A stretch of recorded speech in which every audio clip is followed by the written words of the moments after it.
नमस्कार, मैं हूं आपके साथ अपूर्वा और आप देख रहे हैं हमारा खास कार्यक्रम देवभूमि लाइव। तो चलिए सबसे पहले खबरों की शुरुआत करते हैं सीएम योगी आदित्यनाथ की, जिनका आज टनकपुर में दौरा होने वाला है। 11:30 बजे टनकपुर एयरपोर्ट पहुंचेंगे सीएम योगी। गांधी मैदान में जनसभा को संबोधित करेंगे और सीएम धामी के पक्ष में वोट की अपील करेंगे। तो इस वक्त की ये बड़ी खबर आपको बता रहे हैं। 11:30 बजे टनकपुर पहुंचेंगे सीएम योगी आदित्यनाथ।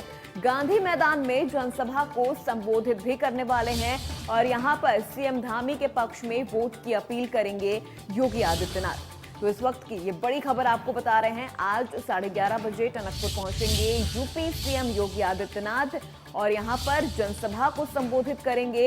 यूपी के सीएम योगी आदित्यनाथ का आज टनकपुर दौरा है और इसके लिए वो 11:30 बजे टनकपुर पहुंच जाएंगे और यहां पर गांधी मैदान में जनसभा को संबोधित करने वाले हैं और सीएम धामी के पक्ष में वोट की अपील करेंगे। जनसभा को संबोधित करेंगे, जहां पर उत्तराखंड में किस तरह से विकास के कार्य करवाए गए हैं सीएम धामी की ओर से, किस प्रकार के और विकास के काम करवाए जाएंगे, इन सभी चीजों को लेकर वो बातचीत करेंगे। जनसभा में जनसभा को संबोधित करेंगे, तमाम उत्तराखंड की विकास परियोजनाओं की जानकारी उत्तराखंड की जनता को देंगे और आपको बता दें सीएम धामी के पक्ष में वोट की अपील भी करने वाले हैं योगी आदित्यनाथ। तो आज टनकपुर पहुंचेंगे सीएम योगी आदित्यनाथ 11:30 बजे तक और यहां पर जनसभा को संबोधित करेंगे। गांधी मैदान में जनसभा का आयोजन होगा जिसे संबोधित करने वाले हैं योगी आदित्यनाथ और यहां पर सीएम धामी के पक्ष में वोट की अपील करेंगे। तो इस वक्त की ये बड़ी खबर आपको बता रहे हैं। 11:30 बजे टनकपुर पहुंचेंगे योगी आदित्यनाथ। टनकपुर दौरा है आज उनका और गांधी मैदान में जनसभा को भी संबोधित करने वाले हैं। यहां पर उत्तराखंड के विकास परियोजनाओं की पूरी जानकारी जनसभा में जनता तक पहुंचाएंगे। तुम्हारे संवाददाता रजनीश पांडे हमारे साथ जुड़ गए हैं तमाम जानकारी के साथ। रजनीश, आज 11:30 बजे योगी आदित्यनाथ पहुंचने वाले हैं टनकपुर। एक बहुत बड़ा असर यहां पर देखने को मिलेगा योगी आदित्यनाथ के पहुंचने पर। वो सीएम धामी के लिए वोट की अपील भी करने वाले हैं।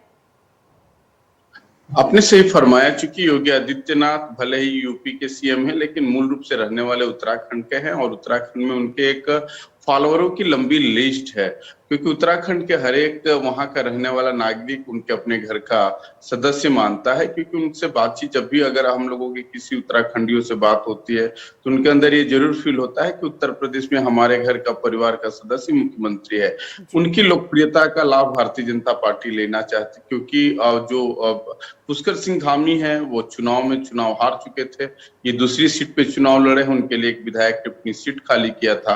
तो जाहिर सी बात है कि भारतीय जनता पार्टी के लिए भी प्रतिष्ठा का सवाल बना हुआ है।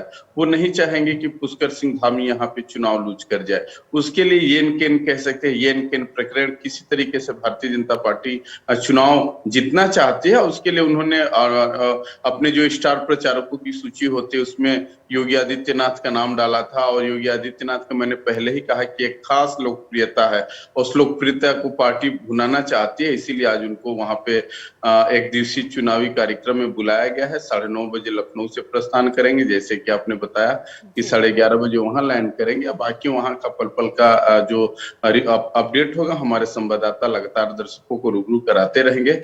और उसके बाद थोड़ा सा मैं मेंशन कर दूं, उसके बाद उसी दिन आप लखनऊ मुख्यमंत्री योगी आदित्यनाथ लौट जाएंगे और एक कार्यक्रम है पुस्तक का विमोचन का, उसमें शरीक होंगे।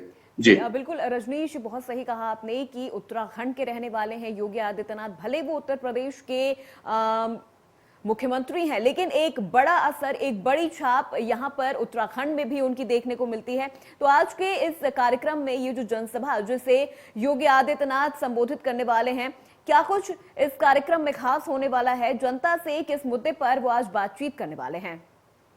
देखिए, मैंने पहले ही कहा कि उत्तराखंड के हर एक नागरिक उनको अपने घर का मेंबर मानता है। तो जाहिर सी बात है कि जब चुनावी कार्यक्रम में जाएंगे तो चुनाव के हिसाब से ही बोलेंगे। और मैंने पहले ही कहा कि वहां के जो पल पल का अपडेट होगा हमारे जो संवाददाता है स्थानीय लगातार इंडिया न्यूज के दर्शकों को देते रहेंगे। उम्मीद की जा रही है, चूंकि जहां से कार्यक्रम की रैली है उत्तराखंड में, तो उम्मीद की जा रही है कि जिस तेवर में वो लगातार चुनावी रैलियों में भाषण करते रहे हैं उसी अंदाज में वहां भी पब्लिक को एड्रेस करेंगे। जी बिल्कुल, बहुत बहुत शुक्रिया रजनीश तमाम जानकारियों के लिए। तो आपको बता दें कि आज योगी आदित्यनाथ तो आपको बता दें, आज 11:30 बजे योगी आदित्यनाथ उत्तराखंड के टनकपुर पहुंचने वाले हैं और यहां पर वो सीएम पुष्कर सिंह धामी के पक्ष में वोट की अपील करने वाले हैं। एक बड़ी पहचान, एक बड़ी छाप उत्तराखंड में योगी आदित्यनाथ की भी देखने को मिलती है, क्योंकि वो खुद उत्तराखंड के पहाड़ों के रहने वाले हैं और भले वो उत्तर प्रदेश के मुख्यमंत्री हैं, लेकिन उनकी एक गहरी छाप उत्तराखंड में भी है। तो चलिए बढ़ते हैं खबरों में आगे। बात करें रुड़की की, तो आईआईटी रुड़की के 175 साल के पूरे होने पर समारोह स्थापना दिवस पर कार्यक्रम का आयोजन हुआ। आईआईटी रुड़की के सीनेट हॉल में कार्यक्रम का आयोजन हुआ। उत्तराखंड के 5 प्रमुख शैक्षणिक और अनुसंधान संस्थानों के साथ साझेदारी के लिए समझौता ज्ञापन पर हस्ताक्षर हुए। आयोजन से पहले एमओयू तैयार किया गया है और आईआईटी रुड़की ने उत्तराखंड के 5 प्रमुख शैक्षणिक संस्थानों के साथ समझौता ज्ञापन पर हस्ताक्षर किए हैं। College of engineering Roorkee, graphic era, Swami Rama Himalayan विश्वविद्यालय नोएडा, इंस्टीट्यूट ऑफ टेक्नोलॉजी और जीआर रामा हिमालयन विश्वविद्यालय के बीच ये करार हुआ है।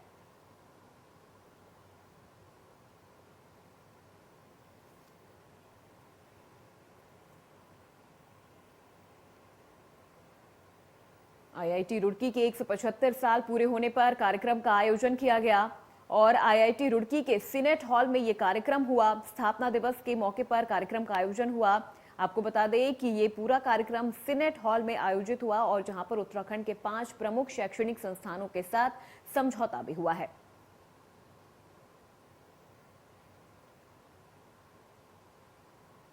चंपावत उपचुनाव को लेकर भाजपा ने कांग्रेस पर मानसिक दबाव बनाना भी शुरू कर दिया है। भाजपा के प्रदेश प्रवक्ता विपिन कैंथोला ने कहा कि चंपावत उपचुनाव में कांग्रेस के सभी बड़े नेता अपना नाम वापस ले चुके हैं और प्रचार में भी कांग्रेस कोई मुकाबला नहीं कर पा रही है। इसलिए भाजपा को उम्मीद है कि इस उपचुनाव में मुख्यमंत्री पुष्कर सिंह धामी बड़ी जीत हासिल करेंगे।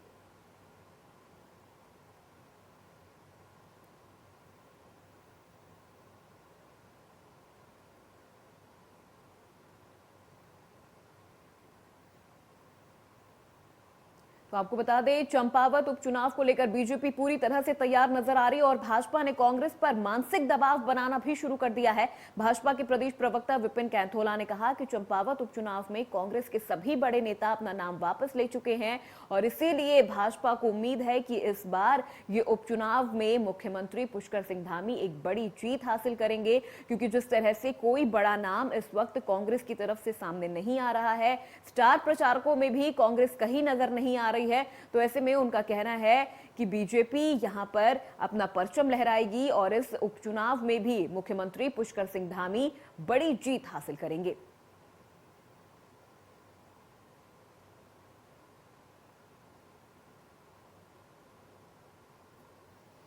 तो चंपावत उपचुनाव को लेकर बीजेपी के प्रदेश प्रवक्ता का यह कहना है कि उपचुनाव में कांग्रेस की तरफ से कोई बड़ा नाम नहीं है, प्रचार में भी कांग्रेस बीजेपी का मुकाबला नहीं कर पा रही है और ऐसे में उपचुनाव में धामी की ही जीत होगी। ये कहना है बीजेपी के प्रदेश प्रवक्ता विपिन कैंथोला का, जिन्होंने कहा कि उपचुनाव में पुष्कर सिंह धामी की ही जीत होगी, क्योंकि इस उपचुनाव में कांग्रेस कहीं नजर नहीं आ रही है। कांग्रेस प्रचार में भी बीजेपी का मुकाबला नहीं कर पा रही है और उपचुनाव में कांग्रेस के जितने बड़े नाम थे, सबने अपना नाम वापस ले लिया है। चंपावत चुनाव की तस्वीर साफ है। भारतीय जनता पार्टी के उम्मीदवार हमारे लोकप्रिय मुख्यमंत्री आदरणीय पुष्कर सिंह धामी जी बड़े अंतर से चंपावत चुनाव जीत रहे हैं और कांग्रेस के पास तो प्रत्याशी नहीं मिला। उनको ढूंढे कई दिन से ढूंढते रहे, तब जाकर के प्रत्याशी मिला। उनके जो पुराने प्रत्याशी थे वो चले गए, उन्होंने कहा कि नहीं जी हम नहीं चुनाव लड़ेंगे। इतने बड़े नेताओं के नाम उनके नेता लेते रहे, वो सब लोग दूरियां बनाते रहे। साफ तस्वीर बिल्कुल साफ है चंपावत की। भारतीय जनता पार्टी बड़े अंतर से चंपावत का चुनाव जीतने जा रही है। वन मंत्री सुबोध उनियाल ने कहा कि बिना जन सहयोग के जंगलों की आग पर काबू पाना मुश्किल नजर आ रहा था, लेकिन इस बार वन विभाग ने बेहतर तरीके से विभिन्न विभागों के सहयोग से जंगलों की आग पर काबू पाने का काम किया है। वन मंत्री सुबोध उनियाल ने कहा कि इस बार राजस्व, पुलिस और जिला प्रशासन के विभिन्न विभागों के कर्मचारियों को वनों की आग के प्रति जिम्मेदारी दी गई थी। वन मंत्री ने कहा कि इस बार नीला अधिकारी की अध्यक्षता में कमेटियों का गठन हुआ, जिससे आग बुझाने के लिए तत्परता के साथ काम किया गया।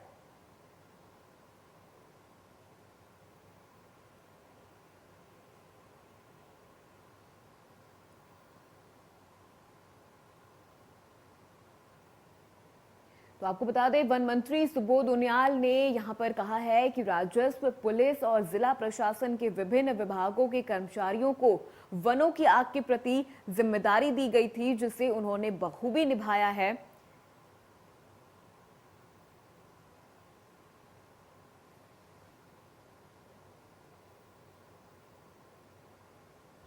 मैंने आपसे पहले भी कहा था कि अगर विगत वर्षों से आप कंपेयर करेंगे तो इस साल की जो हमारी फॉरेस्ट फायर केसेज है पिछले सालों के मुकाबले आधा है।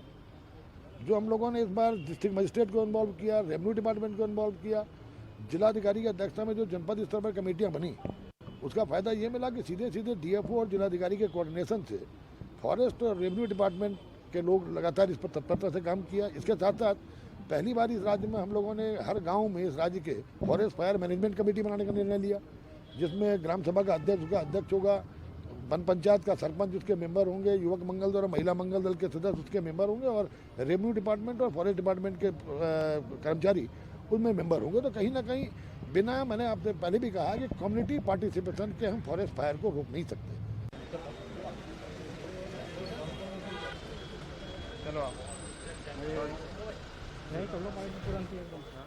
तो यहाँ पर जंगलों की आग पर जिस तरह से काबू पाना मुश्किल था, लेकिन जिस प्रकार से वन विभाग को जिम्मेदारियां दी गई थी, वन विभाग ने अपनी जिम्मेदारियों को बखूबी निभाया और नीला अधिकारी की अध्यक्षता में कमेटी का गठन हुआ था, जिसके बाद वन जो आग लगी थी, जंगलों की आग पर सुबोध उनियाल ने कहा कि जंगलों की आग पर काबू पाना बेहद मुश्किल हो रहा था और इसके लिए तमाम विभाग के लोगों को इसकी जिम्मेदारी दी गई थी और उन्होंने अपनी जिम्मेदारियों को बखूबी निभाया है।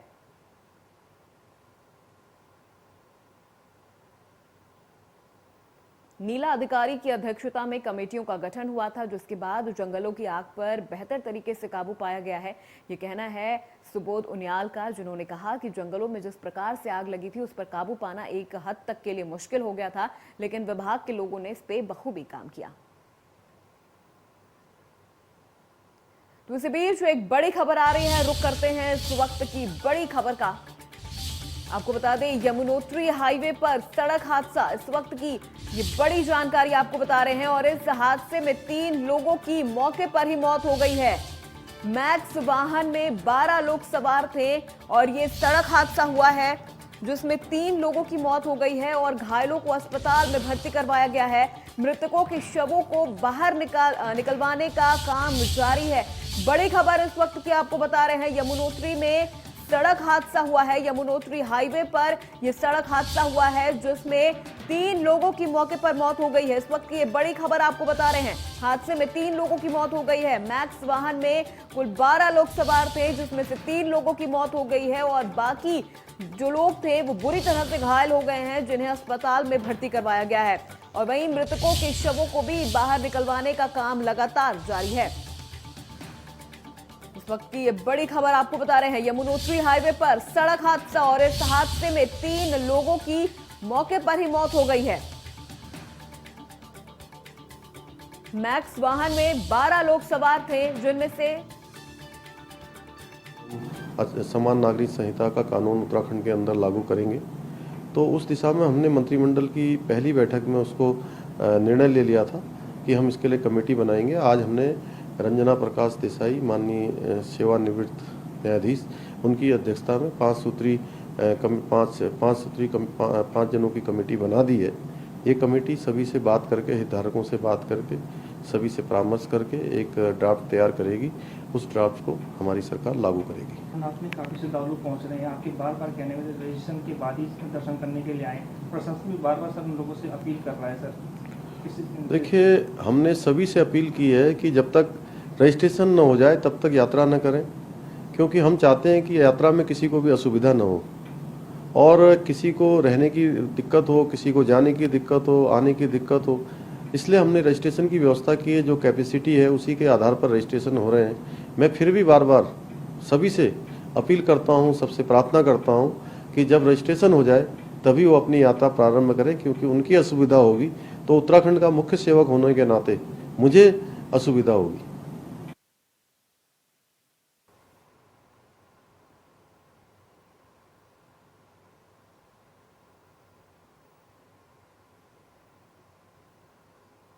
तो चलिए बढ़ते खबरों में आगे, बात करें हरिद्वार के लक्सर की। तो वहां स्थित एक मॉल के बाहर मॉल के ही कार्यरत दो लड़कियों में जमकर गुत्थम गुत्था हो गई। वही लड़कियों ने झगड़े के दौरान हो रही खींचतान का नजारा देखने के लिए आसपास कुछ तमाशबीन भी मौजूद रहे, जहां इस दौरान इक्का दुक्का लोगों की ओर से उनका बीच बचाव भी किया जा रहा है, मगर आपस में लड़ झगड़ रही लड़कियों को अलग कर देने के बावजूद वो फिर से एक दूसरे से भिड़ गई। और अब ये वीडियो सोशल मीडिया पर भी वायरल हो रहा है, जहां एक मॉल के बाहर की तस्वीरें नजर आ रही हैं, जहां मॉल में ही कार्यरत दो लड़कियों के बीच में काफी बुरी तरह से ये झगड़ा हो गया। मार पिटाई भी इस दौरान हो गई और वहां मौजूद एक दो लोगों ने इनके बीच झगड़ा सुलझाने की कोशिश भी की, बीच बचाव करने की कोशिश भी की, लेकिन जैसे ही दोनों को अलग किया गया उसके बाद दोनों एक बार फिर से झगड़ना शुरू कर दिया। एक दूसरे पर हाथ भी उठाए, जमकर मारपीट हुई दोनों लड़कियों के बीच में। और बताया जा रहा है कि ये दोनों लड़कियां मॉल में ही कार्यरत हैं और मॉल के बाहर इस तरह का ये नजारा देखने को मिला, जहां पर मॉल में ही कार्यरत दोनों लड़कियां एक दूसरे से बुरी तरह से झगड़ पड़ी, एक दूसरे से मारपीट की दोनों ने।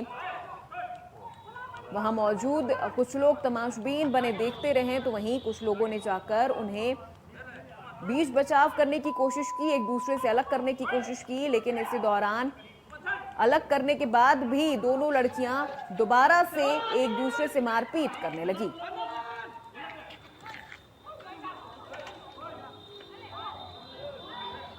वीडियो में आप देख सकते हैं किस तरह से दोनों लड़कियां एक दूसरे से बुरी तरह से मारपीट कर रही हैं। हालांकि इस झगड़े का कारण अब तक पता नहीं चल पाया है, लेकिन बताया जा रहा है कि दोनों लड़कियां मॉल में ही कार्यरत हैं और मॉल के बाहर इस तरह से दोनों ने एक दूसरे से बुरी तरह से झगड़ा किया।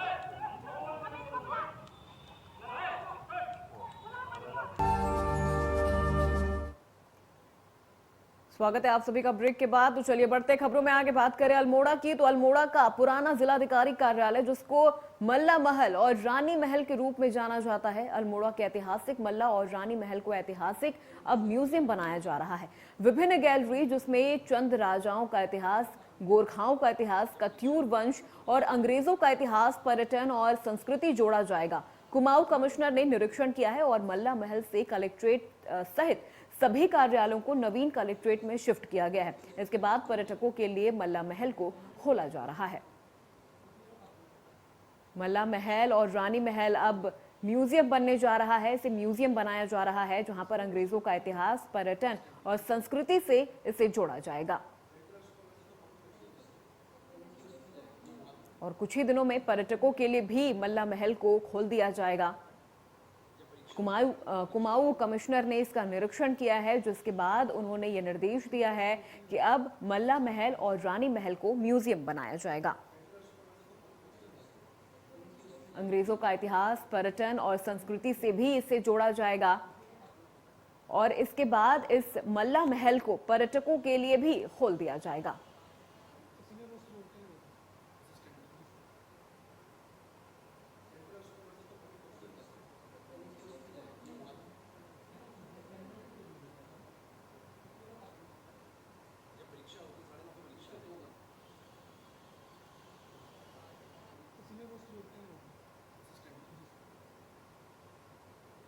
तो आपको बता दें कि अब कुछ ही दिनों में मल्ला महल पर्यटकों के लिए भी खुलने वाला है।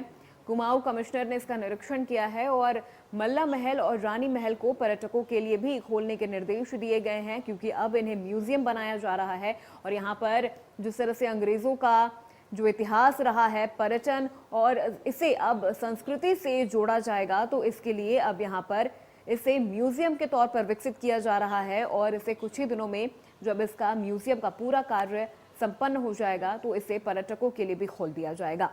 गोरखाओं का इतिहास, अंग्रेजों का इतिहास और यहाँ पर जो चंद राजा महाराजाओं का जो इतिहास है उसे भी यहाँ पर जोड़ा जा रहा है, जिसके बाद इसे पर्यटकों के लिए भी एक पर्यटन स्थल के तौर पर खोल दिया जाएगा।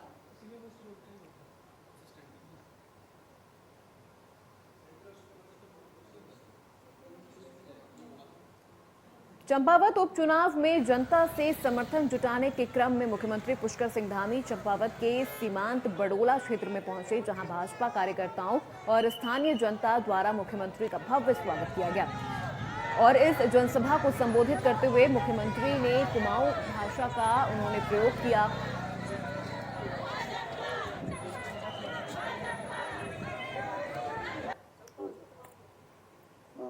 कुमाऊं की राजधानी की सब्जी कपीरी राजधानी की फिर चंद्र राजधानी की और चंपावत में दो ही राजा, चंद राजा, धामी दादा।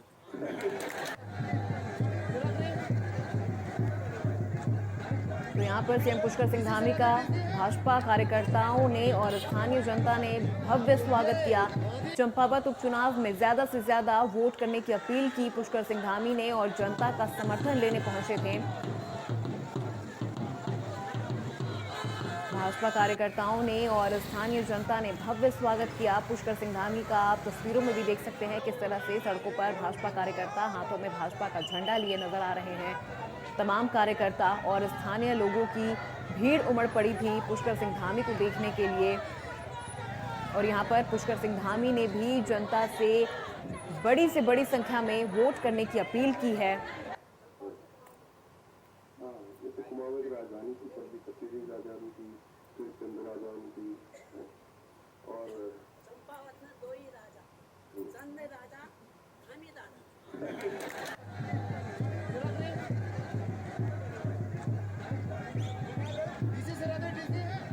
तस्वीरों में आप देख सकते हैं किस तरह से सीएम पुष्कर सिंह धामी यहाँ पर जनता का अभिवादन स्वीकार करते नजर आ रहे हैं। तो अगली खबर लक्सर से है, जहां पर अज्ञात वृद्ध व्यक्ति की ट्रेन की चपेट में आने से मौत हो गई है। बतौर संभावना चलती हुई ट्रेन से गिरने की आशंका जताई जा रही है। आपको बता दें, मौके पर पहुंचे रेलवे सुरक्षा बल और राजकीय रेलवे पुलिस अधिकार क्षेत्र से बाहर होने के कारण जांच में अब लश्कर पुलिस जुट गई है। और आपको बता दें, रेल मार्ग पर बरामद शव को कब्जे में लेकर पोस्टमार्टम के लिए भेज दिया गया है। लगभग 60 वर्षीय बुजुर्ग की पहचान में सिविल पुलिस जुट गई है। बुजुर्ग की उम्र 60 वर्ष बताई जा रही है और ये अंदेशा जताया जा रहा है कि शायद बुजुर्ग चलती ट्रेन से नीचे गिर गया होगा, जिसकी वजह से ट्रेन की चपेट में आने से बुजुर्ग की मौत हो गई। देवभूमि लाइव में मेरे साथ बस इतना ही। देश प्रदेश के तमाम